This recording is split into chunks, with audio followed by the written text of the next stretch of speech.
There's 168 hours in every week. Most of us only spend 1 hour in the presence of God. The rest of the 167, well, that's what we're talking about today. How can God use you in the rest of the 167?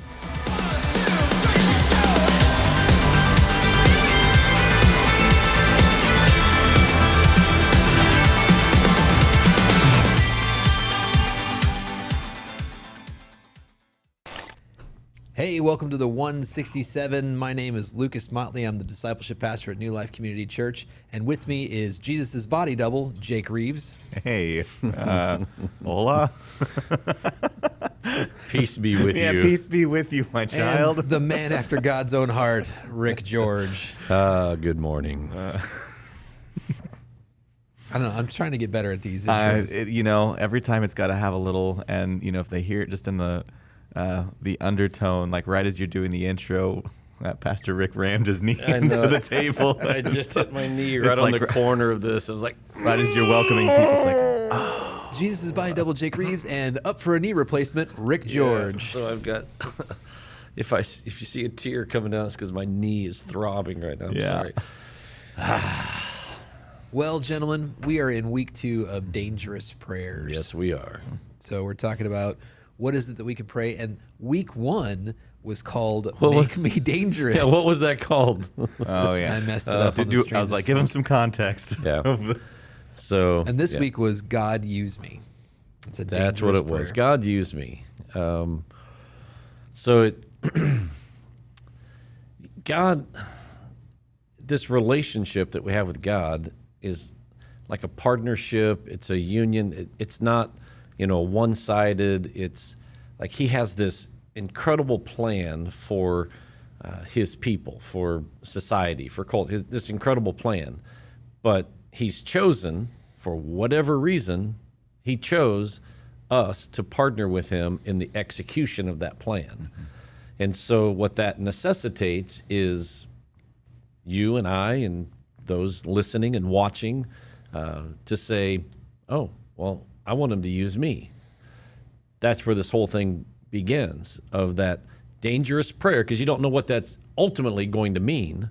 So you say to God, all right, I'm in this. Like, it's not just about me. It's, I want to be used for you, so use me. Well, I think that's the delicate balance you have to do, because I don't know about you guys. I see a lot of people that are on like a polar side of that. Either I am totally helpless, and all I do in my life is go, God, please, please, please fix this for me. I can't do this. You do something. I can't do anything. Or I'm in control of my own life and I can fix it and I don't need God. When really it's that in-between thing that you're talking about this week, which is God empower me to go do something about this. Yeah. So, I think the crucial part of this is the understanding that every single person has something that God can use. Mm-hmm. It's just, am I willing to let God use that thing?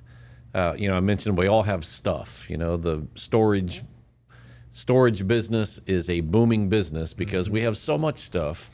We can't even keep it at our own house. We got to rent space to put our stuff that we never see again, and we just move it from place to place and have another storage unit. And you think, well, what can God use that I have that will change somebody's life? And that's all that prayer really is asking of.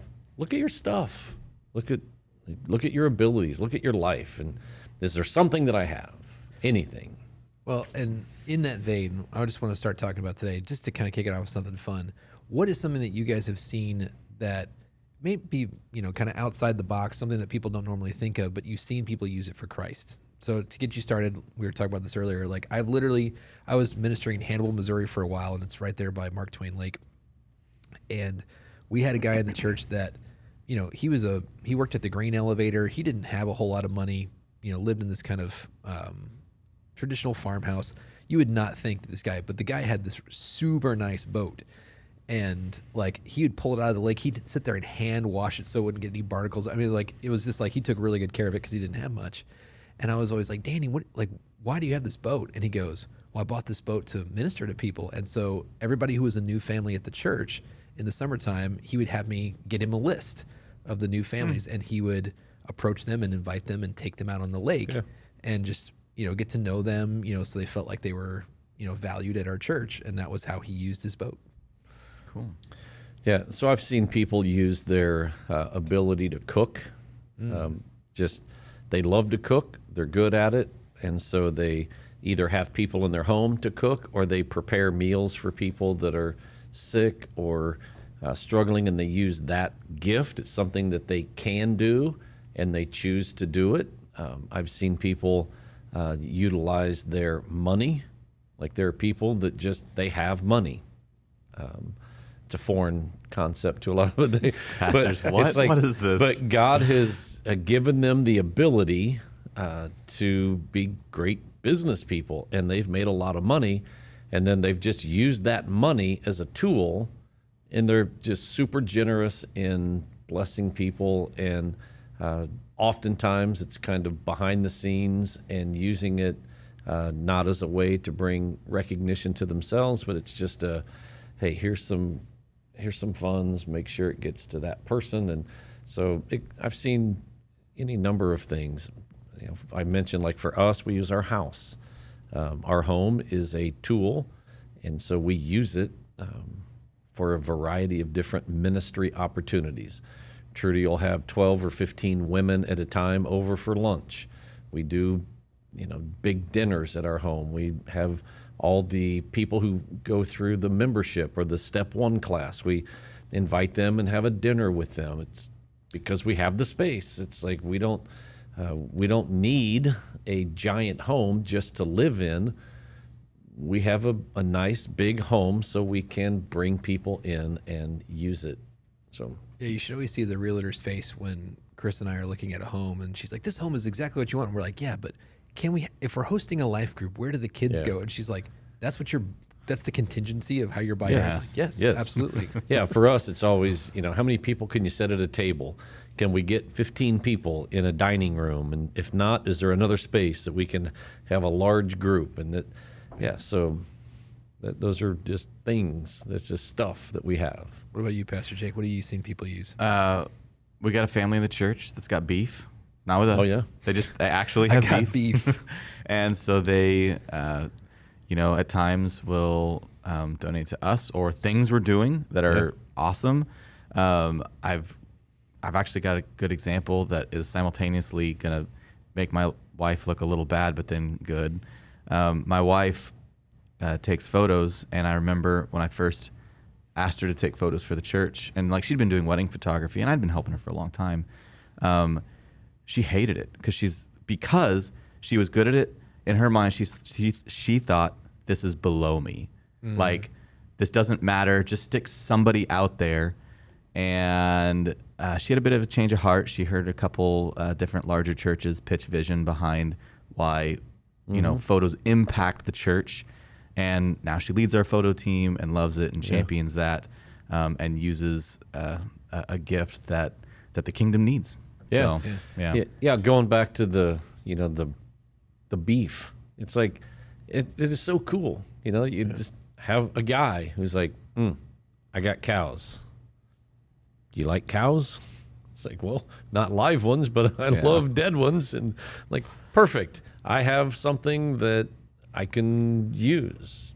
And so it's a way that people get blessed through the meals that are provided. And it's a beautiful picture of how everyone kind of using their gifts impacts the larger group. So yeah, it's a great example. It's really a good question. Like, what is the weird quirk that you have that you tell people, like your hobby? Because at my home church, there's a guy, his name was David, and he was great. He did model trains and stuff. But he actually, I don't know if you guys have seen that, where people make paintings with wood. Like they cut out little pieces that are stained different colors, and they like basically glue them back together in a frame. Oh, glory, yeah. Like he was super meticulous, and we had a fair in town, and so he would enter his works into the fair so that everybody that walked through the fair would see them, and they'd have to be judged, and people could buy them. But he would always make Jesus-centered thing. Like I remember he even made one, and we actually hung it up at the church. It was terrible because I called it Sad Jesus, because it was kind of like Jesus had this kind of sad look, and I was like, oh, sad Jesus. But it was this incredible piece of art. And when he enters that into the fair, people are walking past, and they're, he's getting to engage. Did you make this? Oh yeah, I'm really passionate. I go to this church, and like I love Jesus, and so I make and like he's making woodworking stuff, and so it's always like asking people like, what's that weird hobby that you have? How do you think that you could use that? Because this guy had that hobby, and instead of making whatever he was going to make out of it, he decided to make a wood carving of Jesus and take it to a public place to display it. Yeah. It doesn't have to be some, incredible thing. I just, as you're talking and I'm thinking back over my life, you go back, 27, 28 years ago, maybe even 30 years ago, the church that we were attending, we were serving in that church, and a group of guys loved to go out and golf.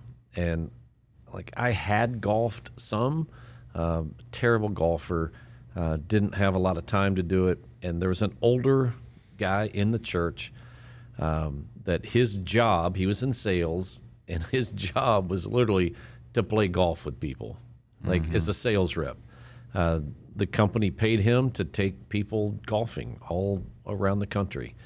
And he had several golf clubs and different bags. And one day he just said, I notice you don't have, club.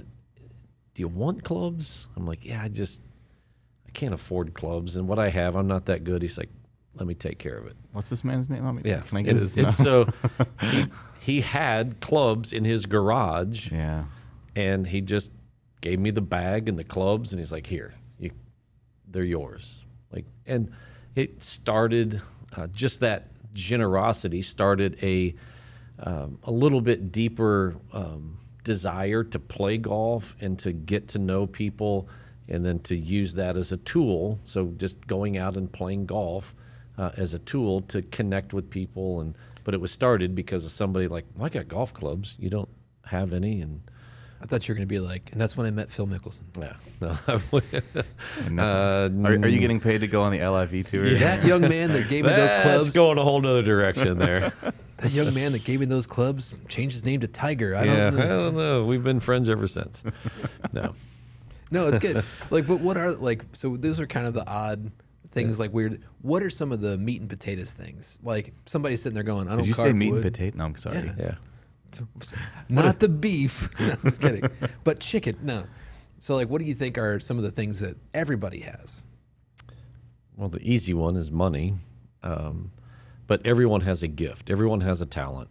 And like I mentioned in the message, your talent might be, man, I just really love to make TikTok videos. That's perfect. You're honing a skill that can be used for the glory of God. So you're intrigued with this process of editing videos. We could use that. Mm-hmm.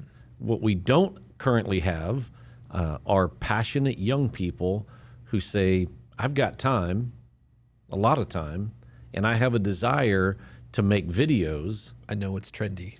Can you use that? Yeah. And if somebody came to the creative arts team or to Pastor Jake and said, here's some TikTok videos, or here's some videos that I've been working on. I love editing film, and I've got tons of time. Could you use me? What would you tell them? Yeah. Yeah, let's flesh that out. Let's see. Like everyone has something, people. There are people who can sing like crazy, but they're just, well, I don't know. It's like there are people up there singing, Yeah. but it's not you. Like you might be the person standing up there that somebody else sees that says, wow, look, like it just changes their life. But as long as you're back here thinking, well, I don't belong up there, then God can't use that thing that he gave you.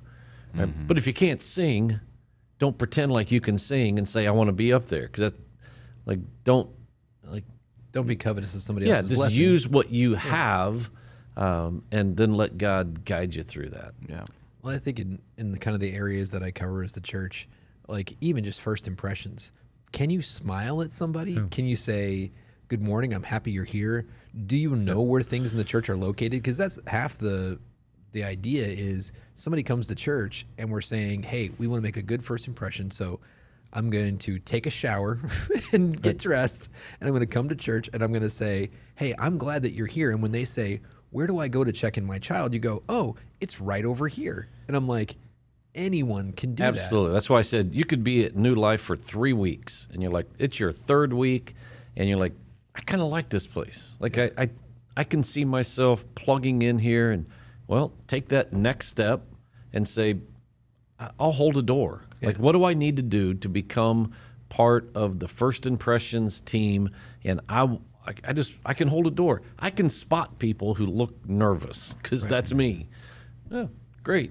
You're a perfect candidate to hold a door, smile, and welcome new people. Right. And like what you mentioned, hosting a life group, I'm going, even if you don't want to lead a life group, which I think that most people, if you, like, we have training for that. I think that most people are capable of leading a life group. You just got to like hone your skills. But like I said, do you have a place to meet? Can you, do you know how to work a streaming service? Because we have Right Now Media, and like, if you can work Disney Plus, you too can lead a life group. Can you run a vacuum to make sure your house is cleaned up? Can you, like... And not everybody has that supernatural No. gift of hospitality, Yeah. but if you try at it, you can do that. Yeah. What do you think, Pastor Jake? Yeah. I don't know. I'm just even thinking like I kind of want to press. I want to press on the people that are like, oh, I don't have the time, and where I want to say, time isn't just it's not just the margin. Sometimes it's just your rhythm, and that's where I think, if you're already in the rhythm of, well, I'm gonna be here, for church, then make it part of your rhythm to serve as a family. Like, serve on First Impressions and something, or if it's one of those like, well, I could maybe make it work once a month, well, then like something like Creative Arts would make sense, where you kind of go hard one week and then the rest of the month you don't have to worry about it. Or there's a whole bunch of other ministries. Right. Just because I know, since we're a church of young families, the immediate jump to in so many minds is like, well, time, that's not me. And so they're like, I hope somebody, I'll get to it later in life, which it is the beautiful thing. Like, before here, I was in a church of like 20 somethings because we were in a college town, and all they got is time. and so you're never like there. You're like, do you guys have any money? Like, we're trying to keep the lights on, guys. And throw something in there. But so we have the incredible thing, I think, about the New Life family is we have young single do. people, Yep. High school, college, young adults that have gifts and talents and abilities. They don't have a lot of money. Like, they don't have. It's like, that's not me. Yeah. It's like, that's cool, but you have something. Yes. Right? And then on the other end of the spectrum, we have a lot of retired people that are 65, 70, 75 years old that feel like, well, I've lived life and now I don't have a lot to offer, which is not true. They have tons to offer. absolutely, yeah. A lot of expendable income, for one. Some of them, but but some of them are like, well, I did have income. Well, now I'm on a fixed income, so I don't have a lot. Yeah, but what you have is you have the ability, you have time to invest in people. You can pray for people. Yeah. You can be on the prayer team. You can be on the First Impressions team. You can welcome people.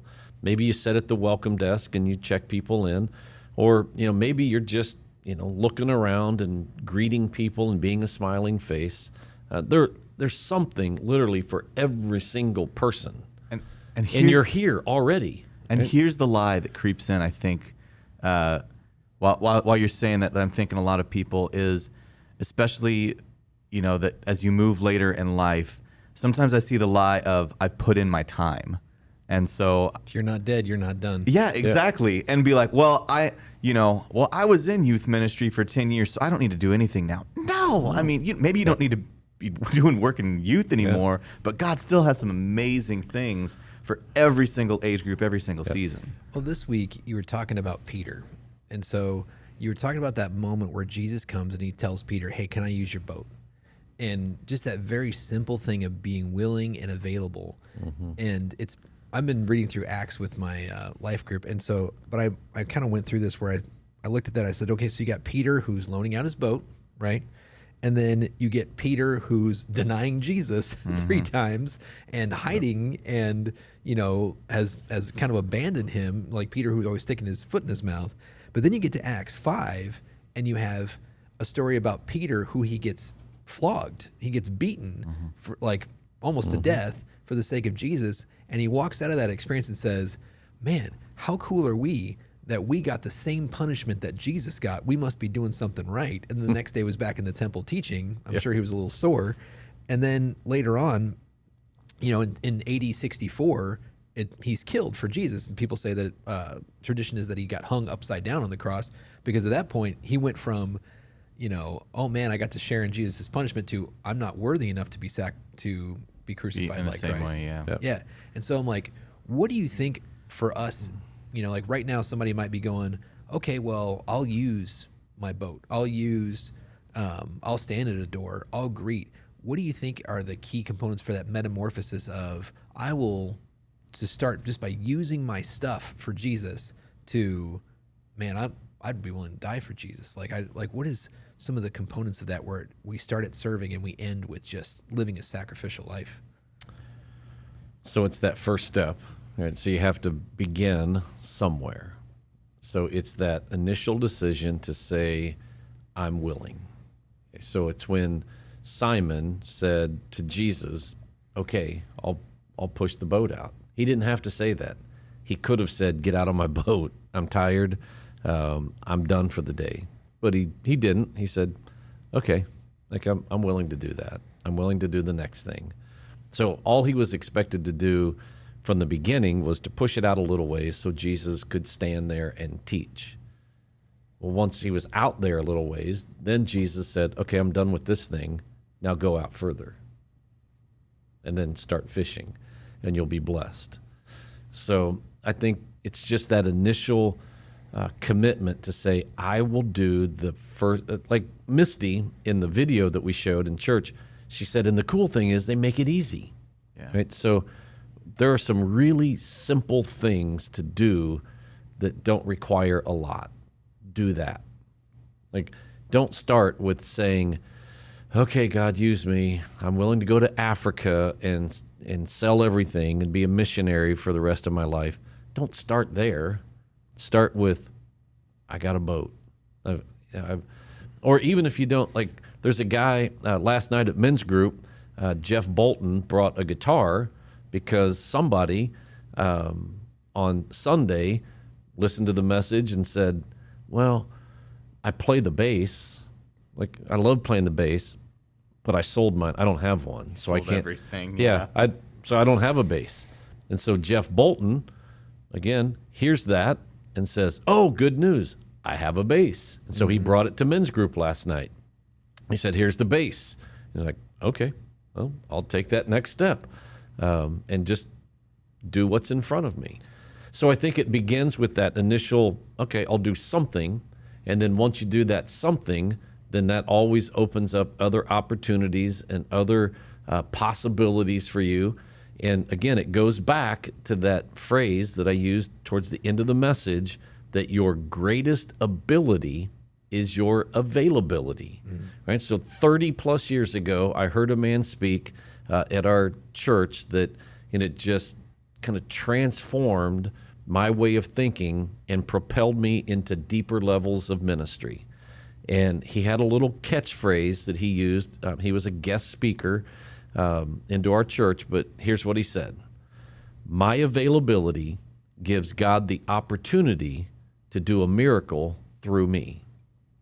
And when I heard that, and it kind of registered in my head that I'm nobody special, but if I make myself available, God is special, and it gives him the opportunity to do the miracle, and he'll do it because of my availability. And once I caught on to that, and I said, yeah, I'm available. What do you like? I don't know if I'm good at it or not, but I'm available. If you want to use me, I will be used. Yeah. That's good. So Well, and like, I just think that sometimes, like you said, saying yes to that initial thing and then being okay with that for a while because, like you said, so Peter says yes to Jesus in the boat, spends 3 years with the man, and is still kind of rough around the edges, gets power from the Holy Spirit, and then he goes off and does ministry. Yeah. And we were reading through Acts, and Paul, like Paul is called Saul, he has that encounter with Jesus, and then nobody really reads that next part where it's like, and then he got ministered to in Jerusalem for 5 years. Yeah. Like for 5 years, he, they're like, you're not ready yet. Stay put. Yeah. Stay put here, work with us, be our apprentice, spend time being poured into. And like, it's that same thing where Saul had a lot of, opportunity. He had a lot of intelligence. He had a lot of but he had to go back to Jerusalem and live that life for a couple of years. Yeah. So let's make it a practical thing right here at New Life. So we have elders that are leading our church that we have recognized their calling and their availability, their faithfulness. You rewind the clock, you rewind the tape several years. Many of them were men who were up here on Saturdays mowing the grass when nobody saw them. Mm. They were here saying, well, I don't have I got a lawnmower. Yeah. Well, now the church owns a lawnmower, but back then it was like, well, I've got a lawnmower. I'll just throw it in the truck. I'll bring it up and I'll cut the grass. That's what they had. They used it. They were faithful in that. It opened up opportunities for them to be elevated in responsibility and to be used at different levels. And now here, 5, 8, 10 years later, they're in whatever the highest level of leadership in the local church. And it didn't start there, right? But it progressed there. So it's my Started with mowing the availability. grass. Yep, my availability gives God the opportunity to do a miracle through me. So just before we leave, what are some hot areas right now in the church that we want to tell people about, that we either need people to serve or something new that's coming up? Literally every area can use people, not just because of where we currently are, but because of what we see coming in the future with growth. And if we wait to get people to serve until we need them, it's too late. Yeah. So we can utilize everyone. First impressions team, we need more door greeters. We need more people checking in guests and parking, the parking lot. We started off a parking lot ministry, which is Yeah. awesome, but we only have it really at one service. Yeah, so there's 2 services that we could utilize men to stand out there and point people to parking lots. We need people who come on board and say, I can sing, I can play the drums. Just recently we had a couple of new people that say, well, I play the drums. Awesome. It's been a long time, but I play the drums. Yeah, come on in. Musicians. You like, there's never, as far as I know, there's never been a time when you say, oh no, we have way too many people on the worship team. Don't come and talk to me. It's like, no, there's always a place. If you have a gift, there's always a place. Sitting with babies and kids and just rocking a baby. Anybody can do that, right? Just so literally every area of the church can use a fresh infusion of people. Well, and if you want to do that, you can email us at info@newlifegardener.com if you want to get interested in that, or you can come to our sign up for step 1. Yep. But we got to wrap it up here. Thank you guys so much for being here today. We'll see you guys here next time on the 167. Stay tuned for a 7-minute story. Hey, welcome back to the 167. We're here on 7-Minute Stories with David Vey. David, say hello to everybody. Hello. So today we're talking about your 7-minute story, your testimony. Yeah. Where do you want to start? I want to start actually where I'd left off. So really kind of like, I'd had an experience with Jesus Christ. He obviously changed my life like that with the prescription drugs. I used to take from a back. I had real bad back problems. But so he kind of proved at that moment, I'm God, you can trust me. So I kind of want to pick up there because that's where the miracle really happened. Mm-hmm. Though I call it part 1 of the miracle. It's like, here, I'll do this for you, but now you got to follow me to completion with the rest of it, son. That's right. It was the alcoholism, basically, was what I think I wasn't wanting to give it up, kind of. well, maybe I can just have this, maybe just this one. It doesn't really work like that. Now, if you truly want to follow Jesus, Yeah. That whole thing about pick up your cross and follow him daily, that's in every aspect of your life. So if he points something out, he wants to do business with you on that. And that really what he did with me that's what he did with me. He's like, I'll let you walk a little bit this way, but you're not going to be able to do it forever. Okay?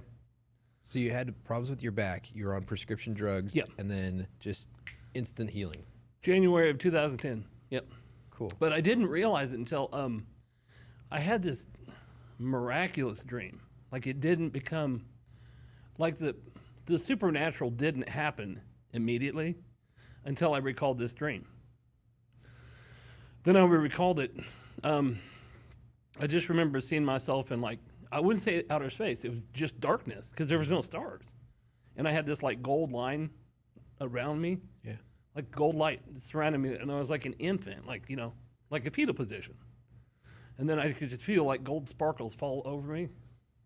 It was, wow. I still get emotional about it because it's like a love I've never felt anything that intense, love wise. Yeah. Yeah. So you had that healing, but you still struggle with alcoholism. Yeah. What time? When did you start coming to CR here? Gee whiz.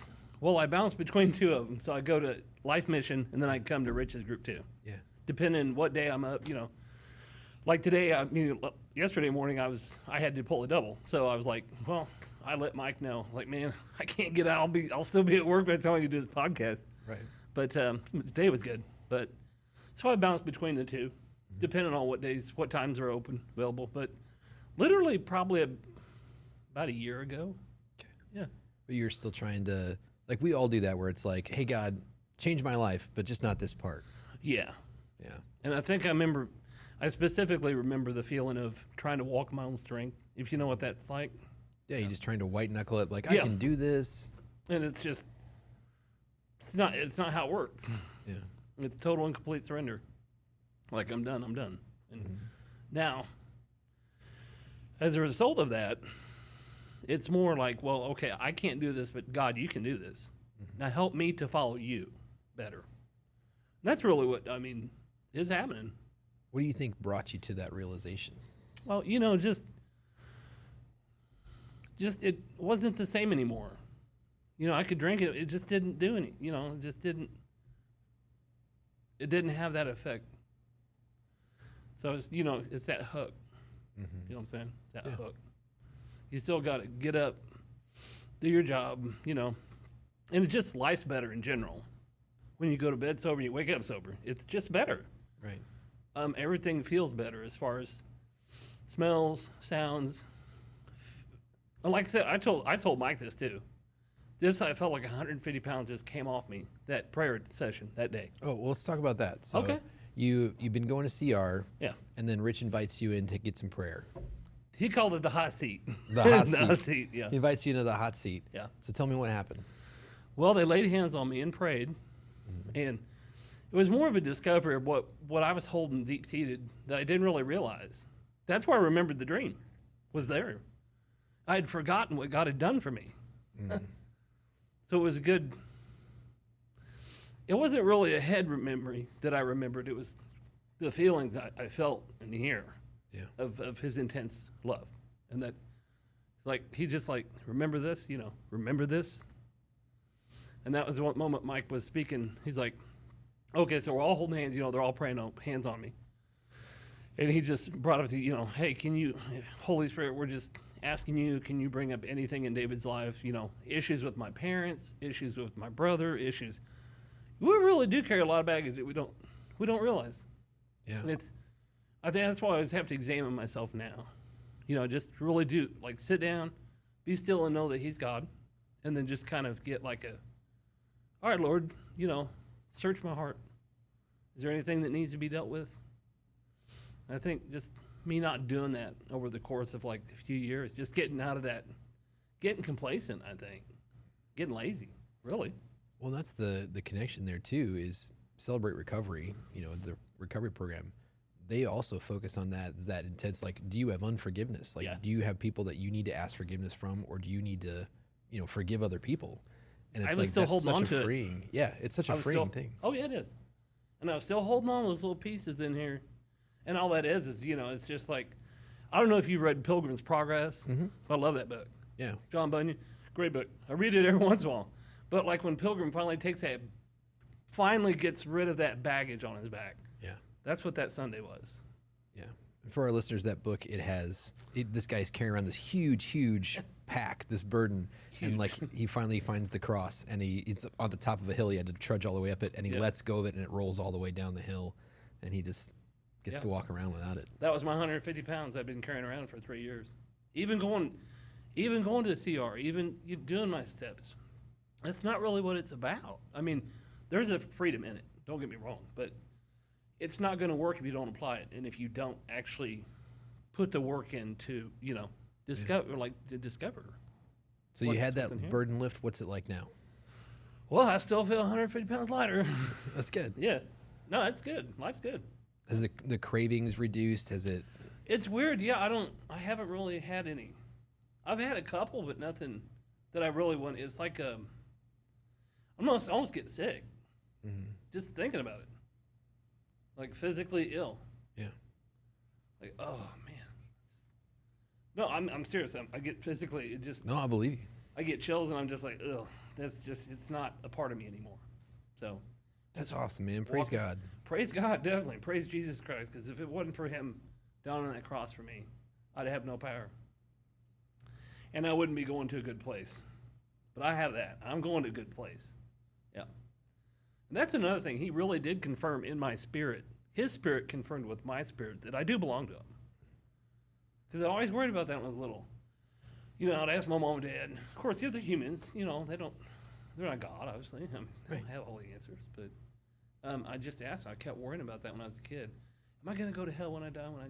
All that stuff. My grandma was really religious. My parents they weren't practicing. Like, they wouldn't go to church. So grandma would always take us to church. And back then it was hell and brimstone. You mess up one little thing, yeah, that's it. Game over. So just kind of carrying some of that too into my adulthood, I think, kind of wore on me a little bit. But no, there was a moment when this Holy Spirit said, yeah, you're mine. So, yeah, so that was pretty cool. Well, doesn't get much better, really. Well, that's awesome, David. Yeah, Thanks for coming in and sharing that with everybody. And absolutely. People got to know there's a God that loves them, and that, man, it doesn't matter what you've got going on. There's nothing He can't take care of. Amen. We'll walk through you. So, Well, thanks, man. We'll see you guys here next time on 7 Minute Stories. If you enjoyed this episode of the 167, make sure you like, subscribe, follow, get notified, leave a 5-star rating and a positive review. Tell all your friends to listen as well. Make sure you go over to newlifegardener.com and check out all that we have to offer as a church, and check out our messages online as well. Thanks for listening.